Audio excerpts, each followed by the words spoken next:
When it comes to cutting cost, again, Shopify is fantastic, super simple, easy to set up.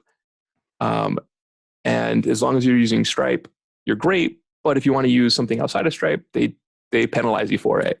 And the reason is, they have this great platform. The way they make revenue is by getting a cut from Stripe for payment processing. And so if they're going to lose that revenue, then they're going to charge you a fee to use another payment processor.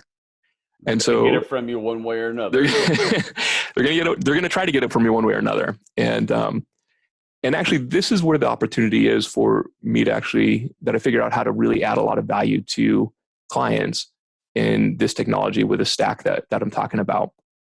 Because what a lot of people don't realize, and I'll get into this a little bit more, but the best way to save a ton of money, a good chunk of money, is by moving your payment processing from the flat rate, basically 3% that Shopify or Stripe and PayPal charge, to moving to what I call an interchange or pass-through or cost-plus type of pricing model. They have a number of different names to them. But the bottom line, it's wholesale rates. So the way the issuing side of the credit card payment processing space works is when a bank issues a credit card to a consumer, they get paid every time that consumer uses it. That's why they're trying to get credit cards out to you all the time. They want you to use it. And if you pay an annual fee, if you pay interest on carrying a balance, that's all gravy to them, right? They want you using that card because they receive compensation in the form of interchange for every single transaction. So that's why you've got high-level rewards cards, premium cards. They want you to use it. They want you to use it regularly.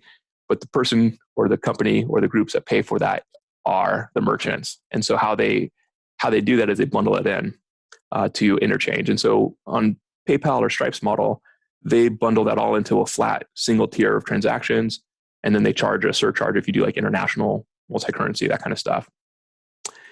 But the beautiful thing, and what a lot of people don't realize about interchange, is that if you look at your transaction data, and I looked at this for years and years, almost universally about half of the credit card transactions are done in debit card as a type of card. So debit card's tied to your checking account. It's not really any type of credit. There's not risk there. It's cash from the consumer's bank. So there's actually very, very low interchange cost associated with those types of transactions. I'm talking as low as like 0.05%. 0.05%. I mean, that's basically nothing, right? And you're paying 3%. So who's making the difference? Well, Stripe's making the difference. And so what I love to do with merchants that are doing some significant volume is move them into a model where they can save a significant amount of cost or expense from payment processing by moving to a pricing model that rewards them for the low cost that their consumers are using on the interchange cost. So typically I see clients saving about 0.5% on processing fees. That's an easy. Sometimes it's a lot more. So sometimes it's close to 1%, but easily 0.5% on processing. So what does that mean? Basically, for every $1 million in sales that you generate, if you're doing it a year, it's $5,000 a month. If you're doing it in a year, it's $5,000 a year. If you're doing it every month, it's $5,000 every month. I mean, you can pick up some employees. You can pick up a lot of nice things with that kind of money, and especially with the focus of going through acquisition and sales. I mean, that's money right to your bottom line, right? So every way that you can do to increase revenue or reduce costs, those are all things that go right to the profitability of your exit.